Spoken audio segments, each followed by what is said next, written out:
Welcome, Anabel Dflux, to Home is Where the Dark Is. How are you?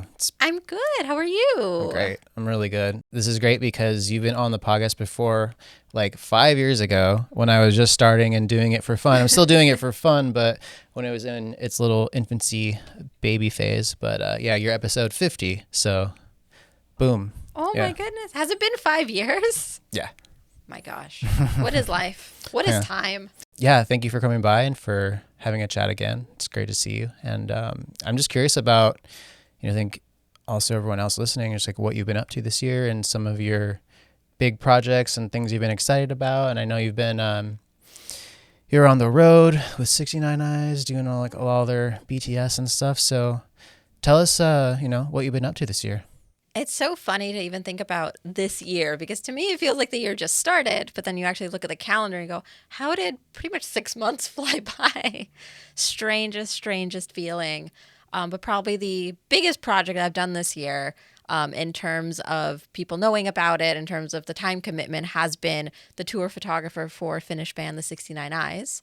We went to Europe earlier this year, and I was kind of traveling around with them and doing all of their behind the scenes, their social media content, their live shows, and everything in between that they could possibly want visually. And then we went on to tour in the United States and do that big Sick New World festival in Las Vegas. And that's been a lot of fun because when 2020 hit, as it happened to anyone in the music industry, a lot of us were out of work. A lot of us just didn't have anything to do. So it was kind of fun to really feel like I got my groove back in working in the music industry again, with that being kind of a slow process to integrate back into it because no one was really sure where things were going. So it was nice to be able to have the ability to tour again, the ability to see these shows and just kind of get a worldly perspective on how excited fans are to have live music back, because that is such a fundamental part of the music industry. And I'm just a teeny tiny component of it who just records, essentially documents what happens. But I would argue it's more than a teeny tiny component, but yeah. So how was that transition for you, like getting back into doing photo shoots with bands and live concerts again? Was there an immediate demand, or because I know during COVID you obviously weren't doing that, so what was your first like live gig back? Oh goodness, my first live gig back was for Outburn magazine. I photographed As I Lay Dying in Las Vegas, and that was kind of I was really excited to be back into photographing live concerts, but it was also kind of that weird feeling of, how did I stop being used to this? It's interesting how you can do something for so long, because I'd been shooting live concerts since I was 15, and essentially it was just almost 2 years off. In the span of having done it since I was 15, I'm 29 now, and only taking 2 years off, you would think that you wouldn't get out of practice with it, would you? And I guess it is kind of like riding a bike. It's a lot of muscle memory, but just you feel different about it. So, wow, I'm actually not used to the fact that it's loud. It's actually loud. I haven't heard loud music in a while. And then there's people everywhere, and you have to be in the photo pit and the lights are going, and it came back very quickly, but it was an odd feeling. And truth be told, I think any concert photographer who took that kind of time off and ended up getting back into it shared the same sentiment. Please tell me you always wear your earplugs. Yes. Yes.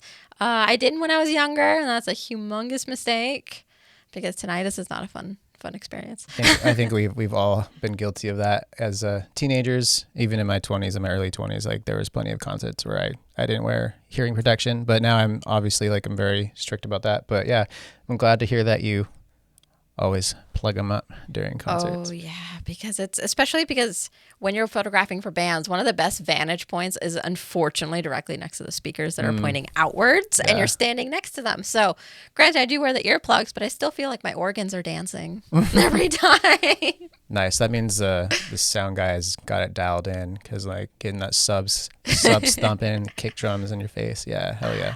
So what's the most challenging thing for you during live concert photography? Because I know it's more like you're moving around a lot. There's people everywhere. Like if you're up in the front, what's it called? A photo pit. Photo pit. So even in photo pits at like big festivals, you're still crammed. I mean, if there's a lot of photographers there, you're fighting for the best spot. So what's the most challenging thing for you for live photography? That's a little bit of a difficult question simply because it depends on what kind of live photography that I'm doing.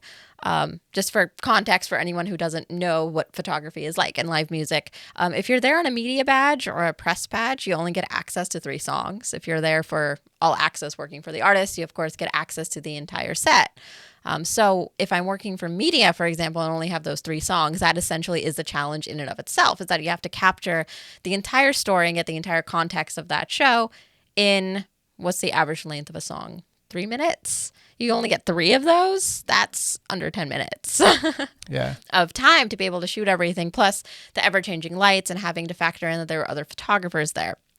When I'm working for the bands themselves, as much as the essentially under 10 minutes sounds like an incredible kind of pressure on one's shoulders, I feel like it's actually more pressure to work for the artist and conduct the entire show, because you want to make sure that each shot looks different, that they can tell what song was being captured at what point, Yeah. and that you're actually able to capture essentially their entire list of shots that they want. Because typically when I am working for the bands, I will ask them for kind of a shot list to see specifically what they want done, what they don't want done. Often they'll give me the set list and we pull out a pen and go start writing notes on, like, on this song, I do this and I want you to capture that. Got it. Et cetera, et cetera.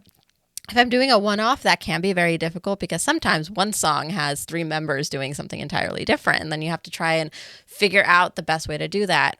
For example, with the 69 Eyes, I really liked getting the shots of Uzi, the drummer, from the back. You know, he stands up for a lot of the songs. He'll put his drumsticks up and you get that beautiful back shot where you can see the whole crowd. But sometimes when he does that, the other members are doing something else very specific for that song in the front. Can't be in 2 places at once. And not all venues are very conducive to getting on the stage from the back and then running all the way back up to the front. Yeah, that was gonna be one of my main questions for you. Is like, it seems like getting great directions for the drummer seems very challenging if there isn't a space for you to like get back there. So what do you do in situations where it's like really difficult to get that shot? Ultra wide angle lenses. That's always been my secret, is that my predominant concert camera is my Sony's, and the other thing about the Sony is that the screen flips out, or you can just use the digital LCD because it is a mirrorless system. So essentially we're not operating on a mirror anymore. So I typically take an extremely wide angle lens. If I cannot squeeze myself, then I'll stand on the side of the stage and then just start extending my arms and checking the screen. Not that I can see in very grave detail what's on that screen, but just to make sure it's at least framed correctly. Yeah. And then just fire it off. Yeah. Because I can't really wedge. And as many times as drummers go, you can totally go behind me. You can stand wherever you want. You also don't want to be hit in the head with a stick. Right. Yeah. So there's also that component of it. Flying chips of wood from their side. Yes. And to also make sure you're not in the way of the drum tech. So Yeah. a big piece of advice I give to anyone who is working with a band in that capacity where you do have access to the stage is make friends with the techs and talk to the techs, and please let them know you're going to be there, because nobody wants someone in their way when their primary job is to make sure that the show continues forth. It's one of those things where, yes, photography is an important component, but I'm not the one who makes the show happen. The show can happen whether I work or not, so I don't want to be in the way of anyone who is actually responsible for the show happening, because to me, their job is much more important, because, of course, without the audience being there and enjoying the show and the bands putting the shows on, I don't have a job either.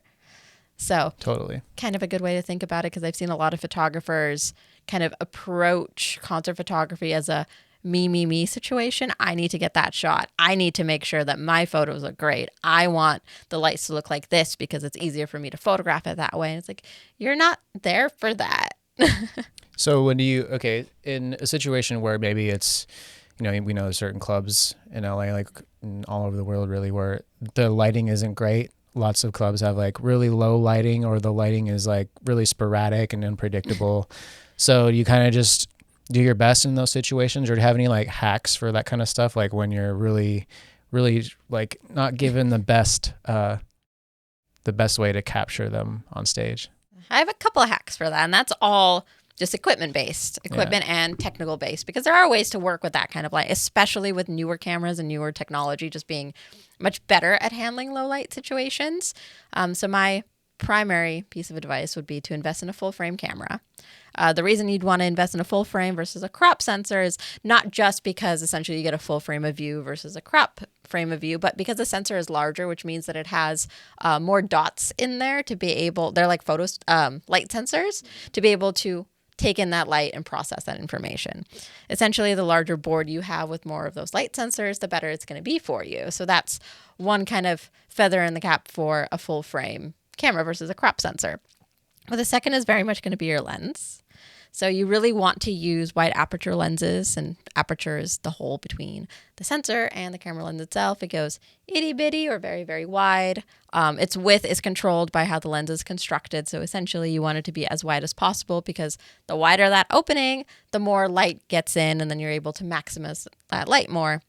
Plus it has the benefit of being controlling the depth of field, because the wider that aperture, the more shallow your depth of field. So your subject's nice and in focus, everything else creams out, which personally for live concerts, I think is tremendous, because there's so much going on that stage visually that it can look very cluttered and you can lose your subject. Right. Plus, I always have bands going, I love that I had the spotlight. It was all about me. It doesn't matter who was behind me. It was all about me in that moment. And I'm like, you're welcome.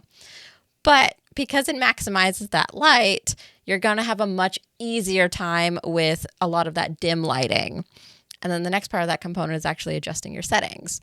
Most of people's issues with live concert photography when they first step into it is that they're still using a lot of the default settings on the camera, because the camera does not actually, straight out of the box, have the settings set for something like that. Sure.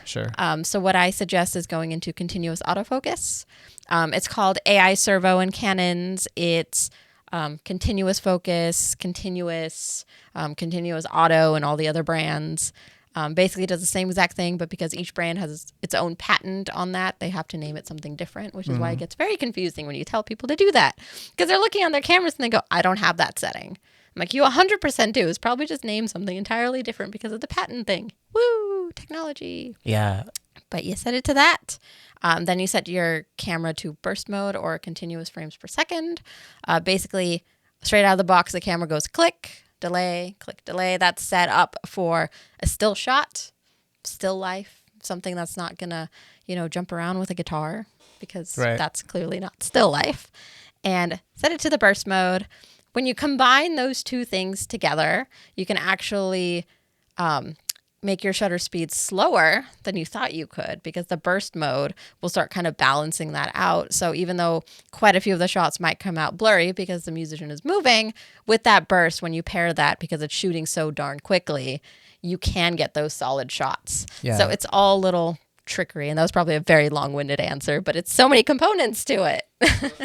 Completely understood. And I noticed too, like I'm, as you know, and you've been following my little hobbyist photography journey with my old ass cameras, but like, yeah, these cameras are so old, and it's like if you start raising the ISO, it's like it just starts to look like shit. But I know that there's newer, like there's much new technology where, like, I forgot which video I was watching, but like with these more modern cameras, like you can raise the ISO a fuckload and it looks awesome. Yeah, I can go up to beyond 6400 without getting noise that is unbearable. But there's also, again, there's software out there to also assist with that, because I'm also a big believer in you use what you have, you learn on that, and then slowly as you start to outgrow that as an artist, which I think is true for any tool in any art field, you will start upgrading simply because you've outgrown that. But there's no reason to kind of jump into the most expensive, highest quality thing when you don't really know how to maximize on that. Right. So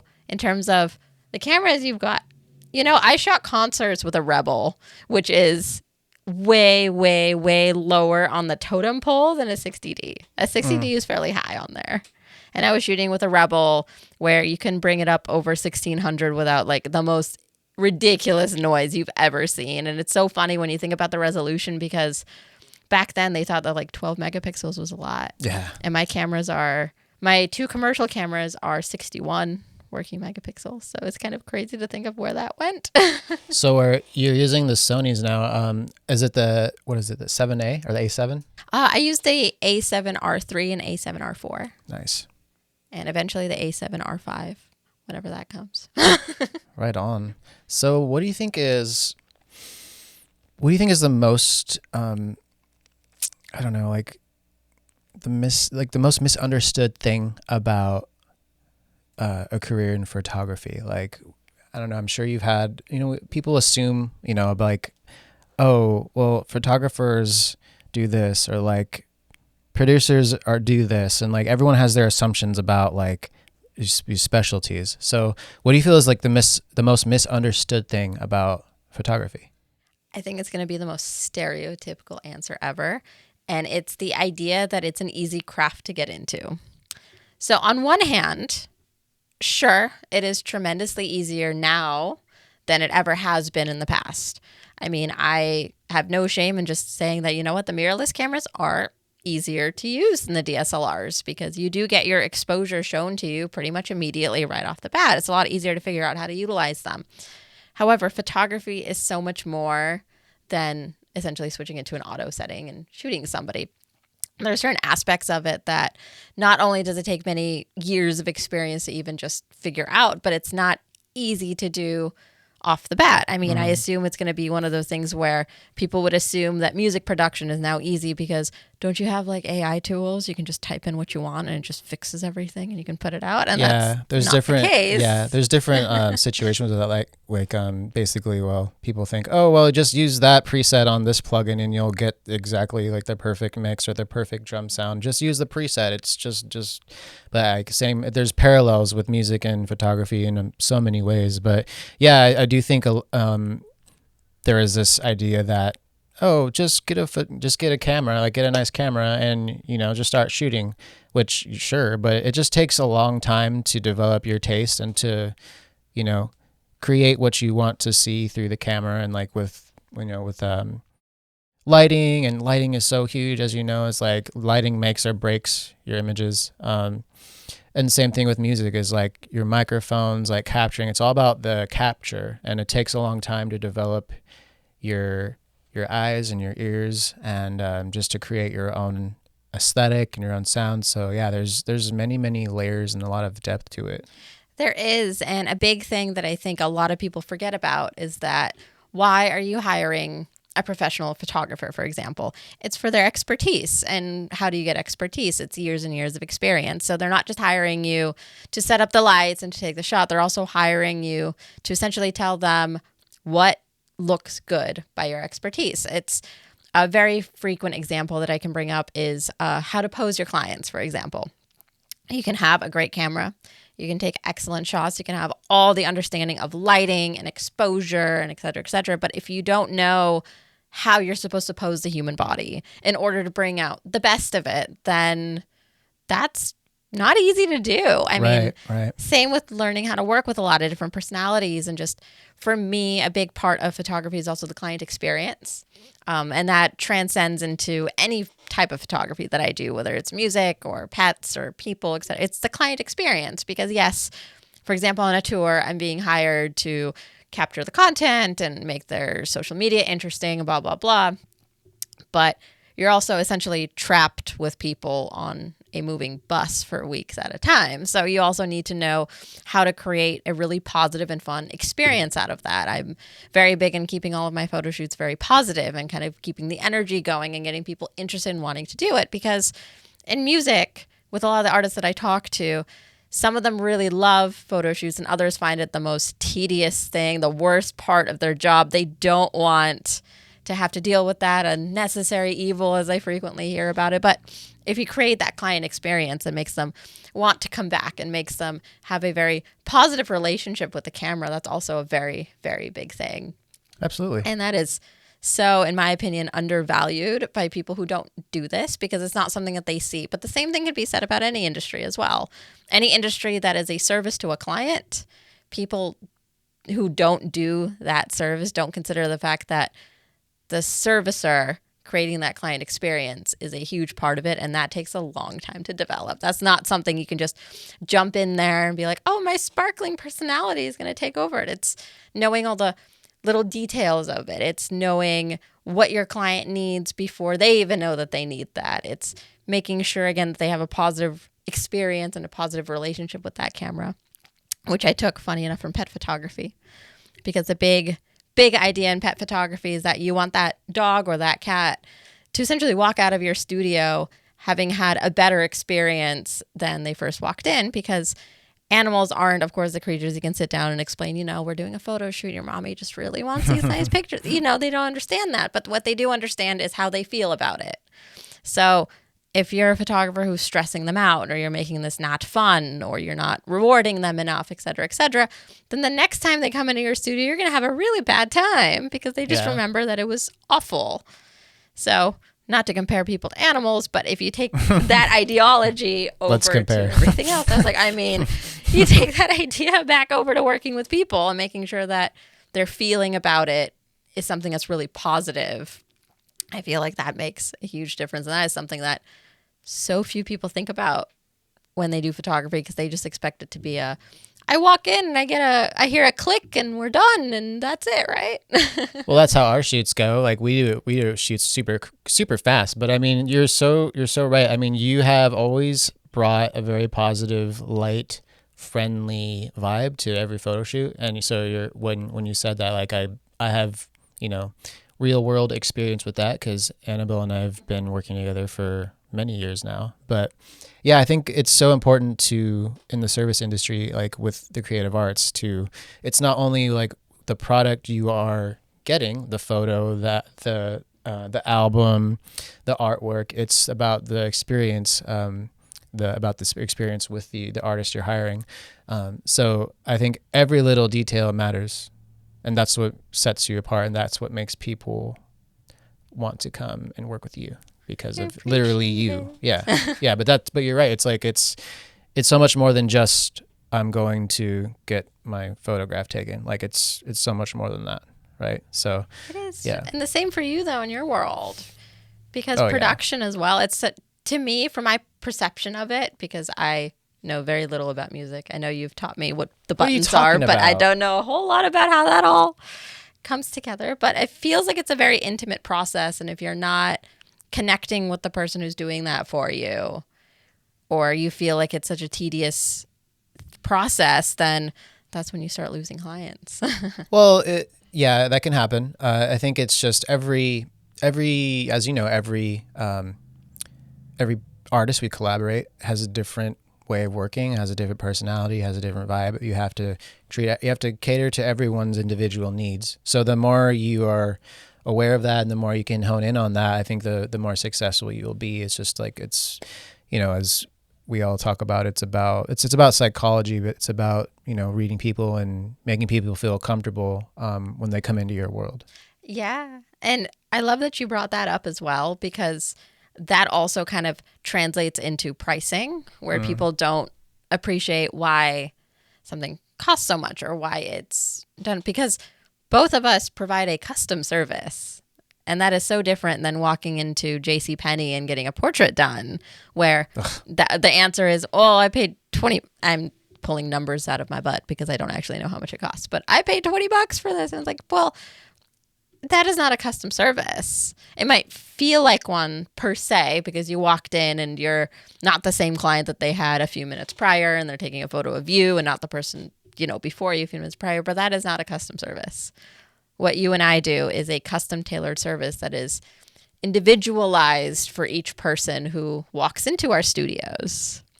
And that's something that is valuable.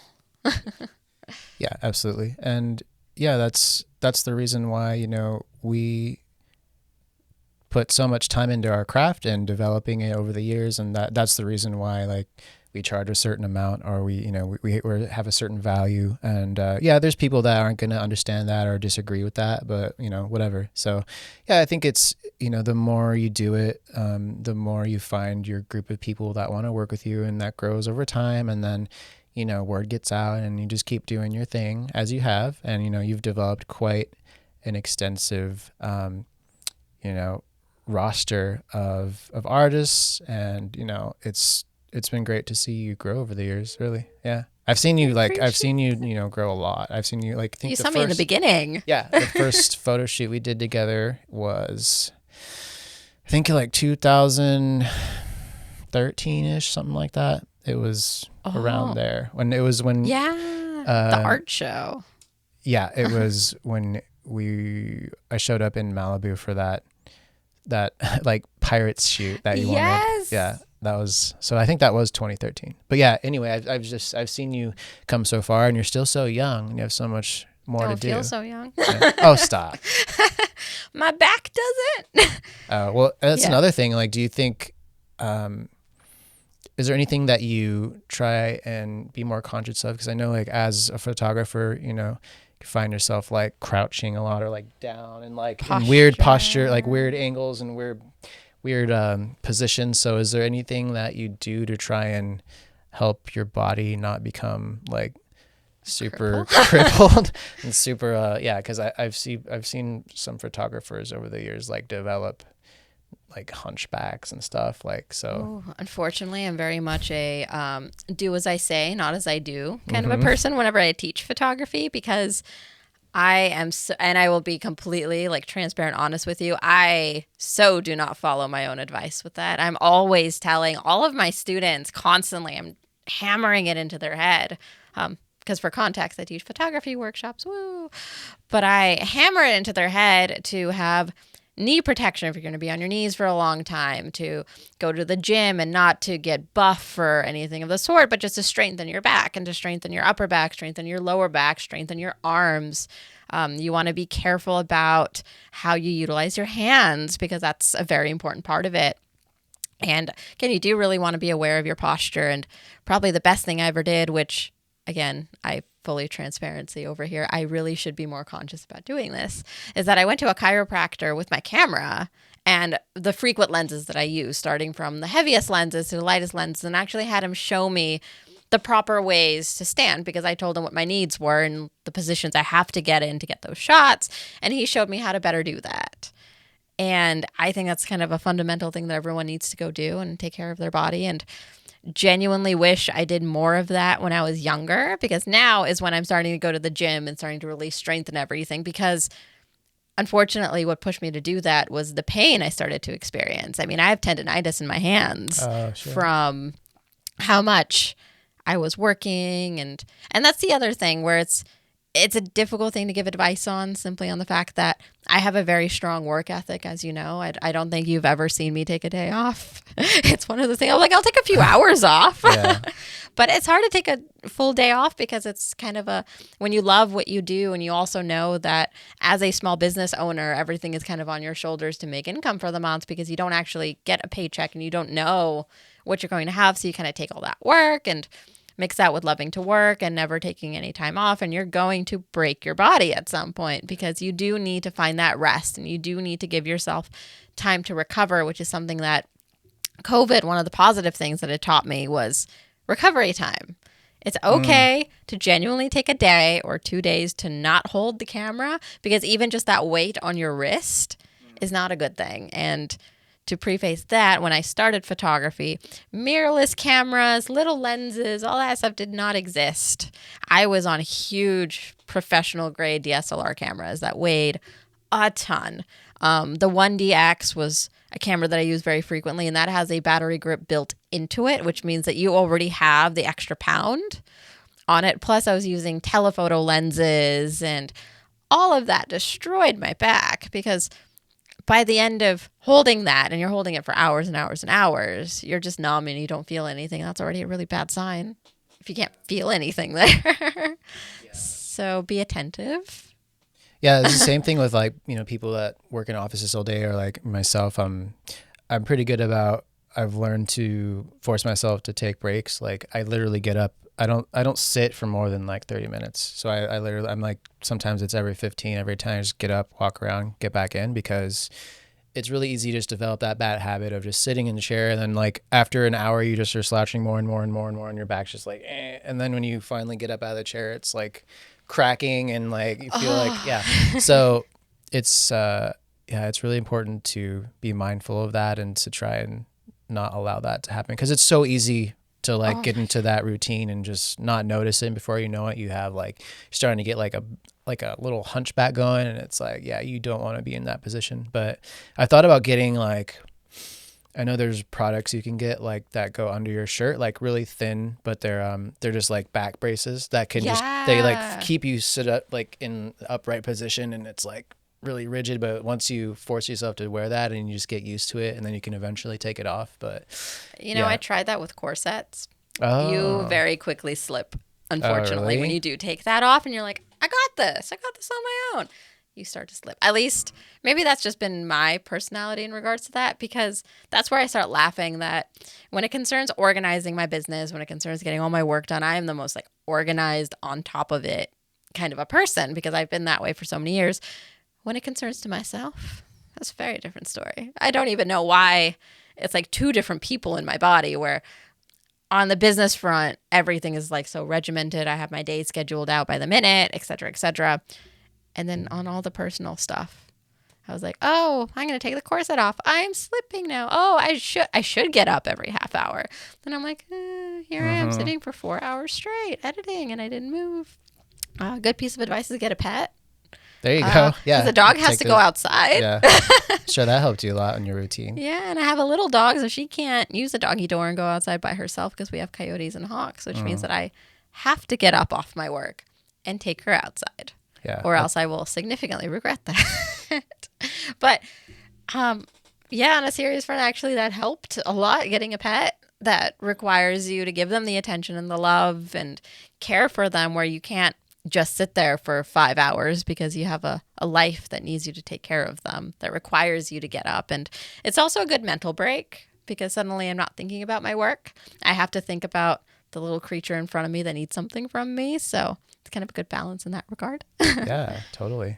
You have all kinds of different like themes in your work. You do concerts, you do bands, you do pets, like, so is this something that, because I know from a very young age you started doing live like band stuff. Is that something that you always wanted to do, or did some certain situations it just come to you a certain way and you just decided to roll with it? And like same with the pet stuff, are these things that you intentionally sought out to do, or did these things did the universe just put them in front of you, if you know what I mean?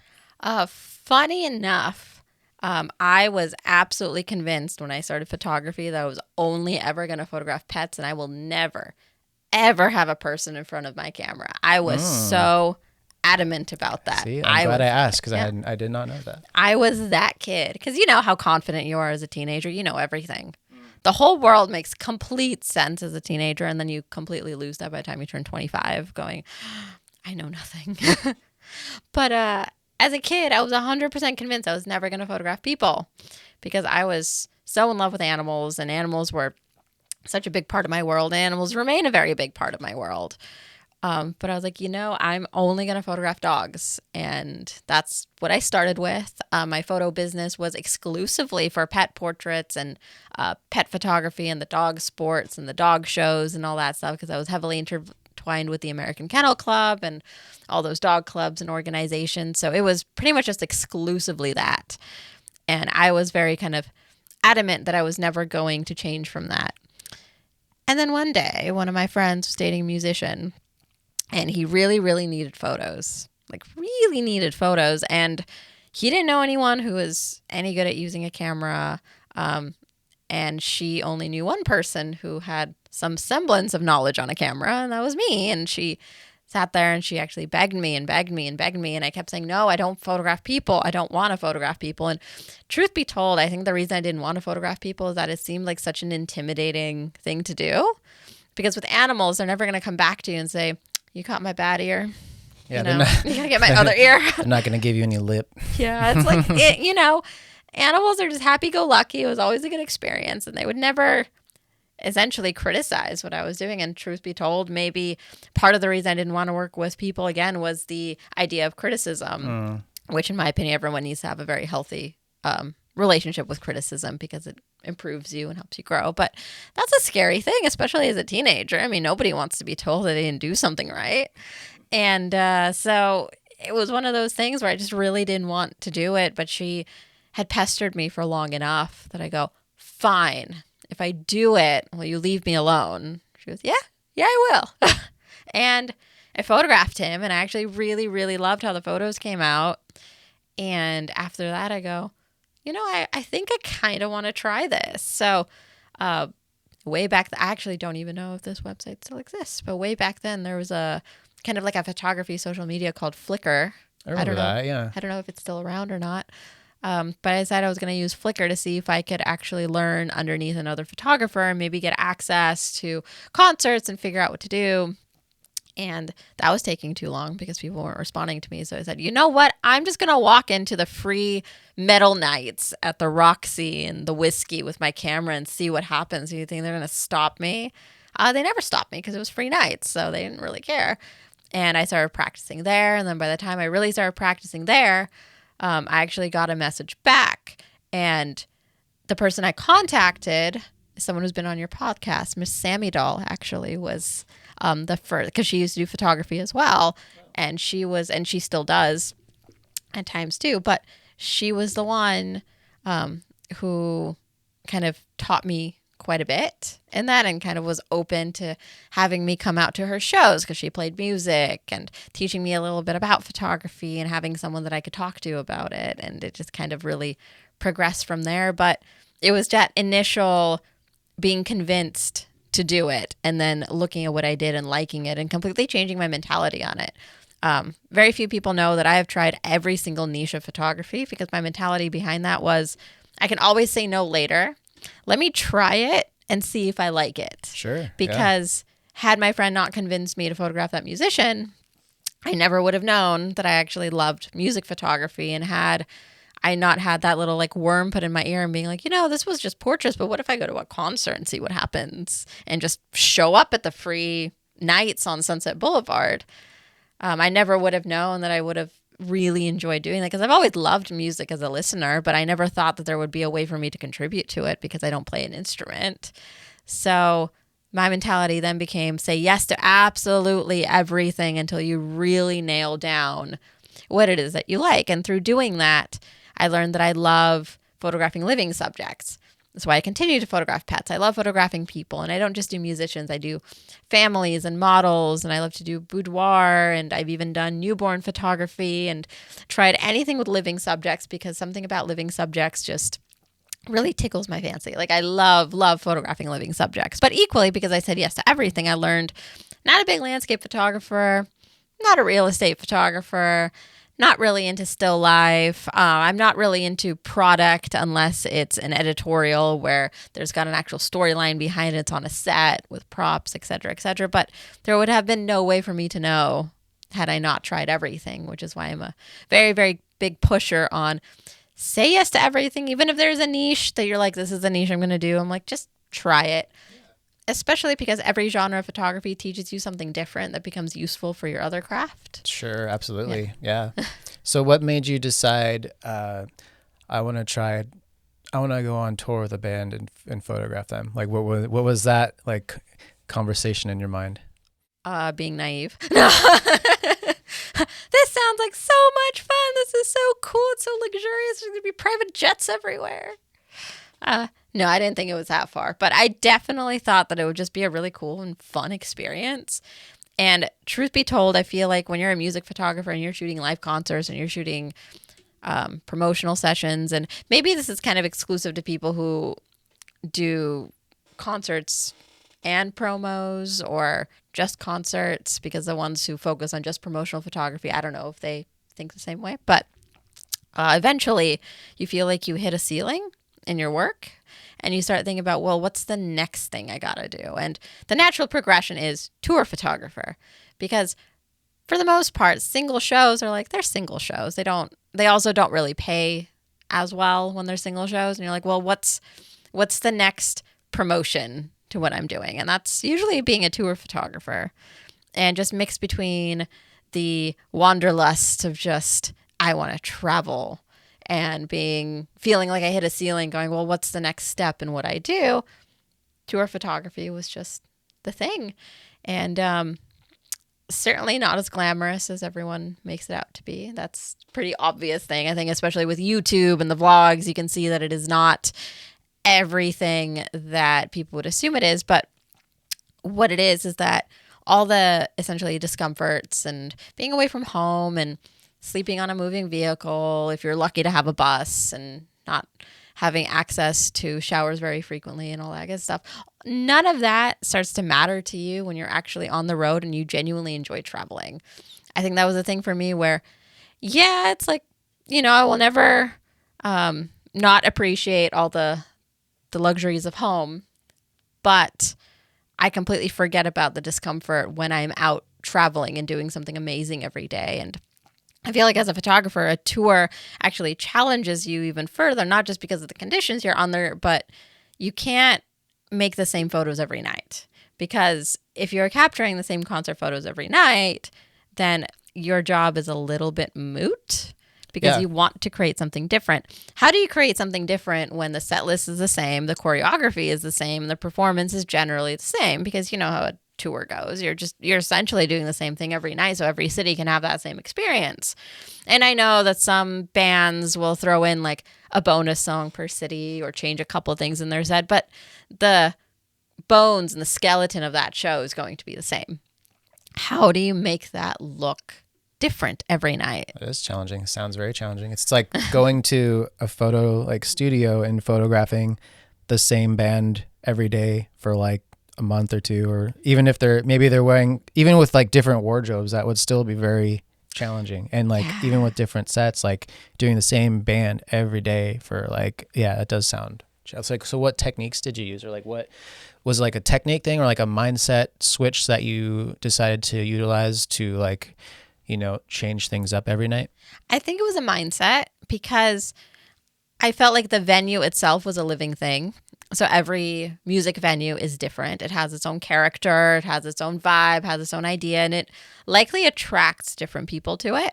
And yes, I know that a touring band has their built-in fan base. They've got the specific types of people who are going. Like, for example, a goth rock band is going to attract goths and, et cetera, et cetera. But the music venue itself has its own kind of preset audience too. So you can get a little bit of difference and variation per show. But the venue itself is like a living thing and it's got its own personality, it's got its own feel. So I like to just walk the venue during a sound check or something as far and just kind of see what the cool parts of that venue are, where are unique vantage points that maybe I didn't have access to before, what's different about this venue, and then try to maximize on that during the show because that will also change it. And in my opinion, the mentality that I carry when I photograph for bands is that my job is to make sure that my photos look interesting enough for someone who has never heard of them before to want to go check them out. Because when you think about it, especially with social media and whatnot, what is the first thing you see about a band? And that's the photos. It's what they look like, it's what they're doing, and it's how interesting do those photos look. And then if someone is interested, they'll click on the links and they'll start listening to the music and et cetera, et cetera. Unfortunately, gone are the days of just music videos on TV. And again, that was also one of those things where it was a visual component that also added interest. But then you also had the music. And if maybe the visuals didn't interest you, the music did and vice versa. But we don't have that anymore. So how bands get found now is that they have a cool photo and people click on it and they're like, oh, that's interesting. So I take that mentality and apply it to anything that I do for a band, where my job is to make sure that someone loves it enough that they're going to go check them out. And that's the mentality I take to each tour date, because what specifically I was doing for the 69 Eyes is generating a lot of interest for their shows. I was trying to capture their shows to show off the amount of energy that they brought to each show, how people are having a ton of fun and they're extremely energetic and the music has a lot of dance to it and all that cool stuff, so that people felt like they missed out by not coming. So therefore, they had to travel to the next show to see what they missed out on. And that was my mentality the whole time. And I'm like, well, what's interesting about this show? Well, this show showcased more of this, or this venue allowed me to go up on a balcony, or this venue had this going on with it. I remember one of the last shows, I think it was in Hamburg, the venue was actually tiered for the audience. So it was tiered like a U shape. So usually a tier, you see it as going back up, but this one was just a tier as a U. So there were platforms on the side and it just kind of goes from high, low, low, low, low, low. And I went all the way to front of house, got as high as I possibly could, threw the camera over my head to try and photograph when the lights were hitting the audience, that beautiful U shape, because it made something incredibly unique and interesting. And I've never seen a venue constructed that way before. So I was like, well, that was a unique character for the venue that created a unique image that got people interested in it. as an example, especially for a shot where 69 Eyes were playing Two Horns Up. And that's always the photo where I would run to the very back of the crowd and try to get a shot of everyone putting the devil horns up. So when you see that with the U shape, I was like, that's the shot. I love it. So what do you do in a situation where, say, a band shows up for a promo photo shoot at your studio or wherever, okay, but they look like shit. Okay, I'm just gonna say it. They're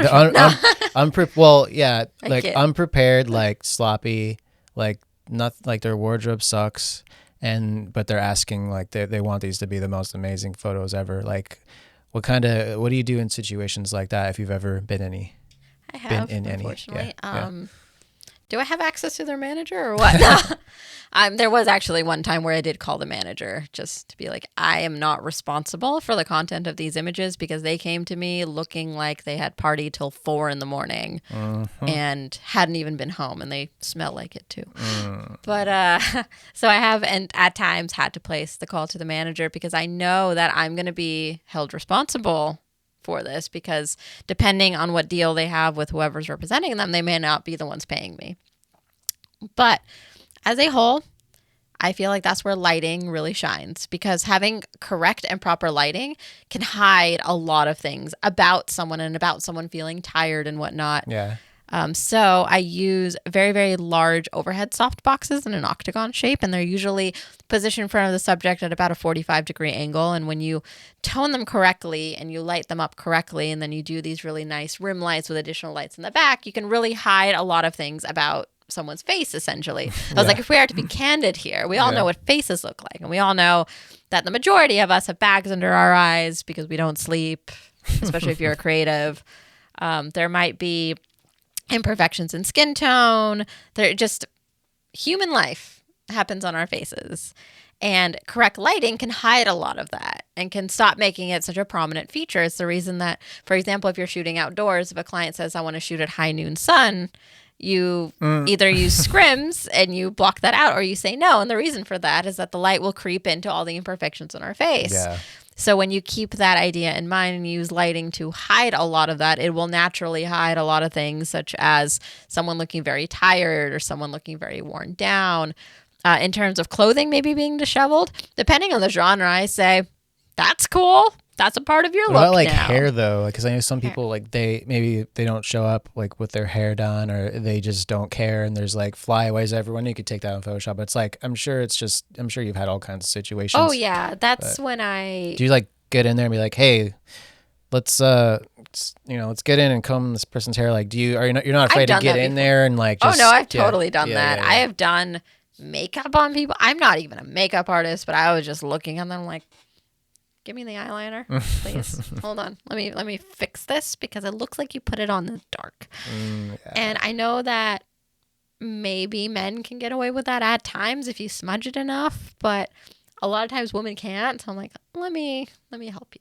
And it's like, it's quicker to, it's easy. Is it easier to just go in and, if the eyeliner is really messy and fucked up, to go in and do it properly instead of going in and Photoshop and coloring it in? Much easier. Yeah. Much easier, especially because my opinion is get it right as much as you can in the camera so you spend less time in Photoshop, because the other aspect of music photography is that time is very sensitive.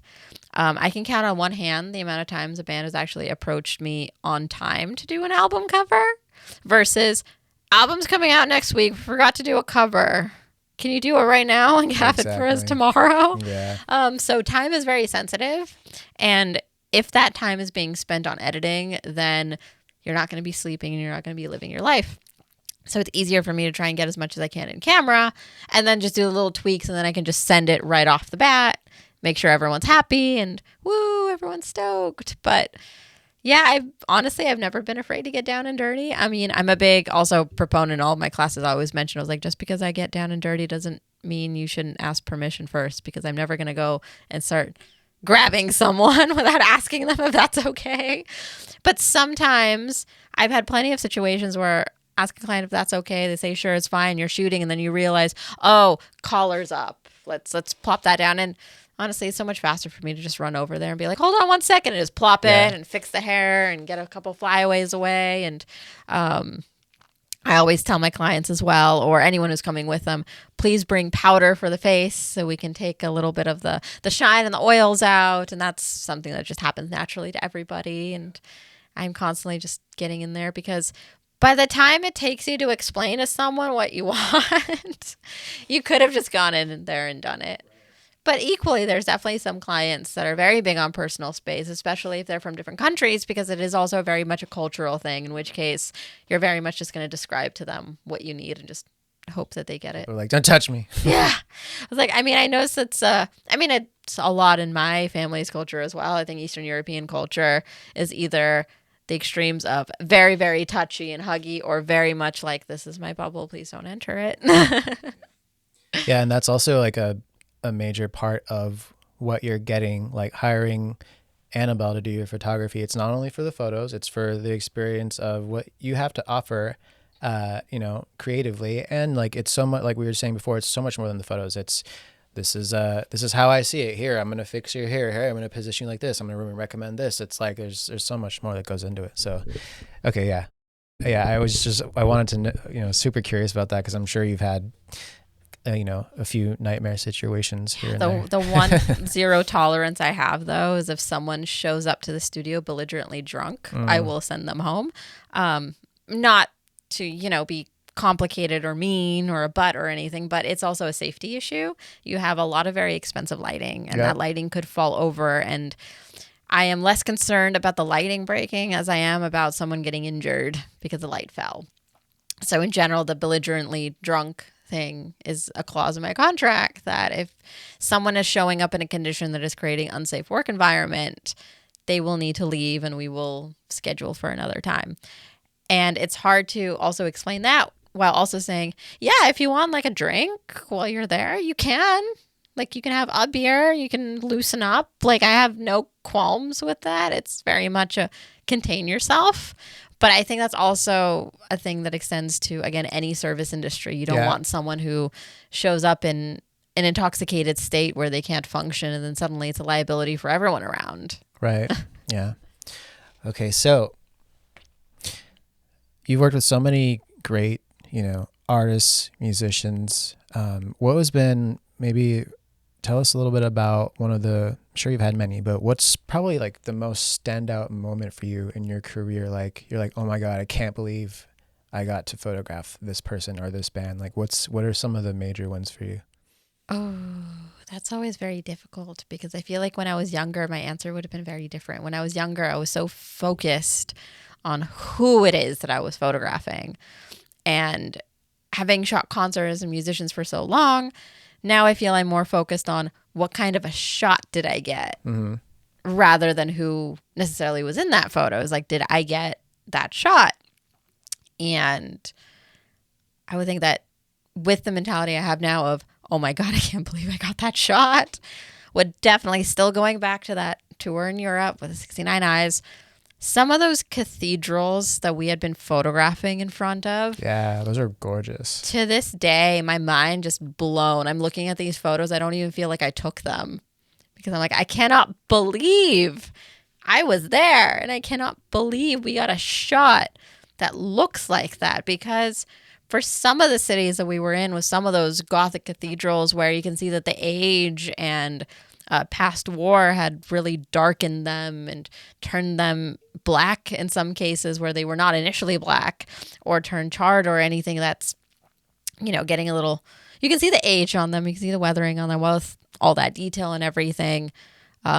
Some of that just naturally occurring to them, paired with the fact that it was overcast and fairly cold every single day. So you already have that really soft kind of gloomy lighting with a band that knows how to pose really, really well. They're super into it. They're super into all of those ideas.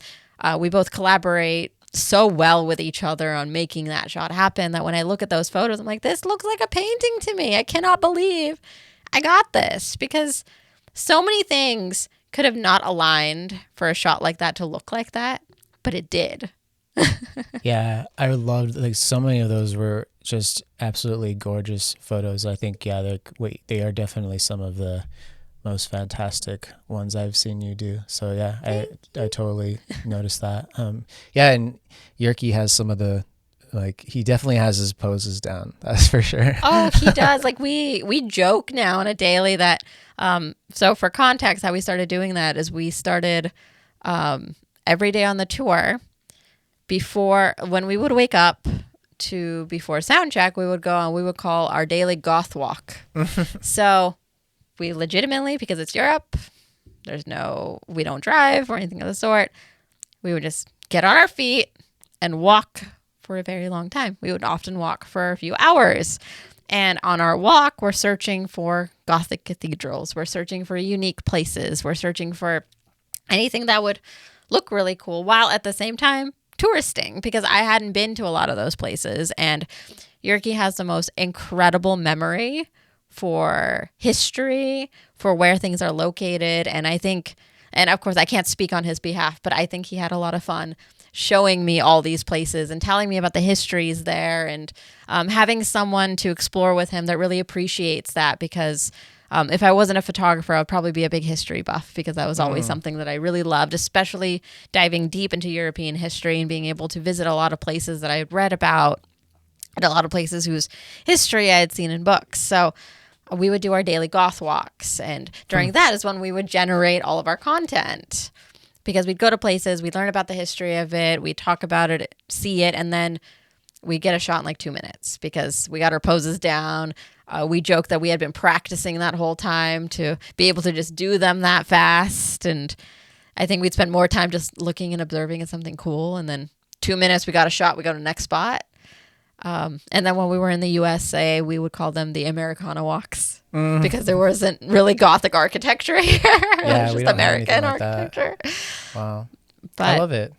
it was a lot of fun. And then after a while, it was kind of we would have people join us on our goth walks. Like it would either be touring crew who would also want to go check something out, or the whole band would start coming along. And sometimes I'd have 3 members, sometimes I had 2, sometimes I'd have the whole band, and all of us would just go exploring all these incredible places. And it really caught on really well. So now we're like, we need to start making that like our little trademark. This is the goth walk. That's what we do every day.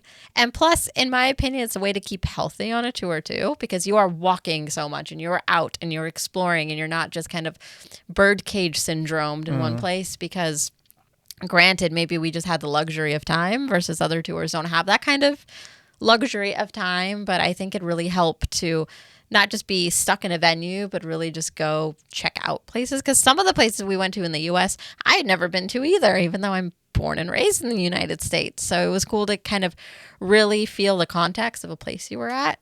And I felt like the fans and the people looking at the photos also appreciated that, because we weren't just playing in their city and then leaving and not kind of indulging ourselves in it. We had actually gone out and shown appreciation for the place that we were, and kind of brought a lot of attention to a lot of those landmarks, and the fact that fans could see that a band actually took the time to go out and really get to know the city they were playing in. I feel like made it more of an intimate connection.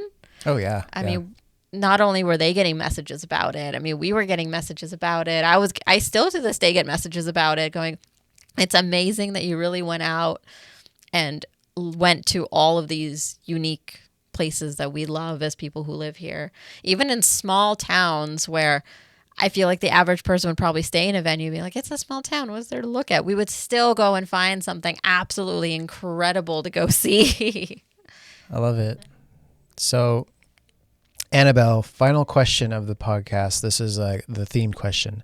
So if you could tell us, what was one of the darkest points in your career, and what did you do to overcome it? Ooh, I'm again going to give a very stereotypical answer, and That's then we'll okay. give a secondary answer that sounds maybe a little less stereotypical. But the first one was COVID. I mean, when I talk about my work ethic, and you've seen it firsthand, I mean, I do something every single day for my business. I have worked every single day. Even when I was in college, I was working. When I was in university, I was working. From the age of 15, when I dove into photography, like in full, I was working. And it was one of those things where I truth be told, had a little bit, to get really deep, maybe a little bit of a toxic relationship with work, in the sense that I felt like if I wasn't working, I was failing. I had to work, type of a thing. If I didn't have a shoot that day, then I failed at my business. I needed to, and that is not a healthy relationship to have with work, not at all. And it was just one of those things that I think develops for people sometimes, especially again when they're when their whole life just encompasses their career. And 2020 took all of that away. What as a person do you do when all of a sudden your entire kind of almost your identity was based on the work that you were doing, and suddenly it was gone? Because yes, people were operating not legally, people were bending the rules, but as a legal business owner who holds business licenses and has to adhere to the law of where I am, I couldn't afford to do that because I couldn't risk getting penalized. I couldn't risk losing my business license. And equally, it wasn't safe to do that. We didn't know what that virus was. We didn't know what any of that was. So it was one of those things where it was difficult to see other people working under the radar and what I wanted to do and not being able to do it, while at the same time having no perception or no kind of idea of when that was going to end, and having no prospects coming up, because every single tour that I had, every single job that I had, all of it was gone. Like in one day, it just vanished. And not going to lie, that sent me down a little bit of a spiral, because it's when you start also realizing that, one, when your identity is tied with the success of your business, and two, when you have a business that is dependent upon personal interaction with people, just how quickly that can be taken away from you. It's when I realized I didn't have a backup plan. I don't have, to this day, to be honest, I don't have too much of a backup plan. It's like, what am I supposed to do if I can't photograph one day? And that honestly is when I became extremely thankful that the company who endorses me, Sigma, it's Lens company, came up with the idea that we were going to do virtual photography workshops. We were still going to teach people how to take pictures, how to explore this craft, how to really get into this newfound endeavor for a lot of people because they were stuck at home and they were looking for things to do. And we were going to do that virtually, and we were just going to dedicate our time to teaching people online. And I was so grateful that we had decided to do that, because that finally gave me a purpose during a period of time where I felt like my purpose was just gone. Yeah, I can resonate with you there. It was a hard time, I think, for a lot of people's businesses, especially when you rely on contact, connection with other people in person. So I know a lot of musicians struggle with that because of not being able to tour. It's like a identity crisis kind of a thing. I think that's also it's great to think about. A lot of us, we link our identity with our work, which I totally get. And I do feel that same way you do. When we can't do what we love, it's like, who am I? Yeah. So I get it. But at the same time, it's good to kind of take a step back, step away from it. And it's like when everything is stripped of you, everything that you love, everything you care about, forces you to just look within yourself. And then I think it's a good practice. I think it's good for you to do that. I think it's as much of a workaholic as I am as well. I have to step away every once in a while and just, get perspective and just who am I really? Because I think, I do feel like, yeah, it's great to link yourself with a certain profession or a certain career path, and that's a part of who you are, but it isn't all of who you are. So I totally understand that struggle though that you went through. Yeah. And truth be told, that was probably the most valuable learning curve that year ever gave me. And had that not happened, maybe I wouldn't have even gotten there. But separating your identity from your work is such an important thing. It's such a healthy thing to do, because your entire personality base shouldn't just be your work, even if you love it so much. And that's how I think you feel the same way. We get entangled into our work because we do love it so much. So it becomes a natural facet of our personality. But you're right, you need to step away and get that perspective and kind of learn to breathe for a second. And I think a lot of people hide behind that. Yes. A lot of people hide behind their career. And I think it's very eye-opening. It's very rewarding to every once in a while just take a step back and be like, okay, if all this went away tomorrow, if I couldn't do this anymore, who am I? Like, how do I feel about myself? Like, am I a good person? Am I blah, blah, blah? Like, there's just so many things you could really think about and it can go through your head. But yeah, I think it's valuable to really look deep into that at times. 100%. And I think it also helps just as a whole for people because, again, tying your self-identity, maybe even self-worth, to be truthful, into your work causes you to put a lot of undue pressure on yourself, which instead of improving you and instead of getting you to the next place and getting you better can actually be doing the opposite because suddenly the language that you have towards yourself is very negative. Yep. I suck. I'm terrible at this. Why is somebody else getting more than me? It's probably because I'm just really bad at this, and et cetera, et cetera. It's also so easy to slip into that mindset. So I guess for the slightly less stereotypical answer on what was a bad time in my career is every time your creative career takes a dip, which is a natural progression. It's honestly a natural progression for any business. It's not even just a creative arts. It's that there's an ebb and flow to business. You'll have times where you're very profitable and you have times where it's incredibly slow and you sit here kind of scratching your head being like, what happened to all my clients? And that happens so frequently in photography. I mean, it's up and down, up and down. Again, I think any creative endeavor has that. And it's easy to fall into that dark place when it's in a down. And I think every kind of bad position or bad headspace I was in was because my career was in a down, which could have been because of me. It could have been because of life circumstance. I think my most recent down was when everyone was really fearing about the economy completely tanking. No one was spending on essentially a luxury service, which is photography. And a lot of photographers suffered during that time because, and for understandable reason, because truth be told, if I was the client and I thought that the economy was going to crash and I needed to take care of my money because I had mouths to feed or I had to take care of myself, I wasn't going to hire a photographer either. And I'll be the first person to say that. Yeah, totally. But it's easy to get wrapped into that and feel like you are just terrible at what you do and this is why it's happening to you. But that's a victim mentality. Yeah. And that's not a mentality that helps you get better at what you do. Instead, looking at it as, let me reevaluate and see if there's something else I could be doing or a better way of approaching this. Or maybe I just need to reconstruct some of my packages or kind of redo how I'm marketing and kind of taking that as I'm not working right now. So that means that I have the time to develop something different. Right. Yeah. Like what you did during COVID, like, you had the opportunity with Sigma. So there's always ways to pivot, right? And to discover other avenues of ways to make a living in your craft. So yeah, thank you for sharing that. I appreciate it. Of course. Thank you for asking. I think it's kind of an important question to talk about because not enough people ask about the difficulties, especially because, let's be honest, everyone's putting on a face on social media. We don't want to talk about the times where, I'm not getting work this month. Woo! Yeah, I don't think anyone's putting that out there. No one broadcasts that on their IGs and TikToks.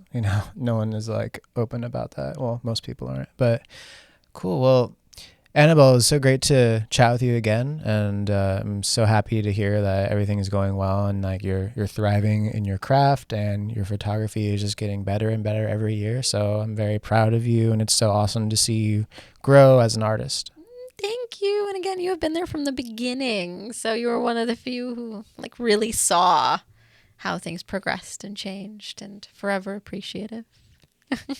Well, all right. So where can everyone go to find you on like websites and socials and all that? Easiest way to do it, I love just throwing this out there because everything pops up, is just you go on good old Google and then you just type in Anabel Dflux. Just Google me. Just people. Google me.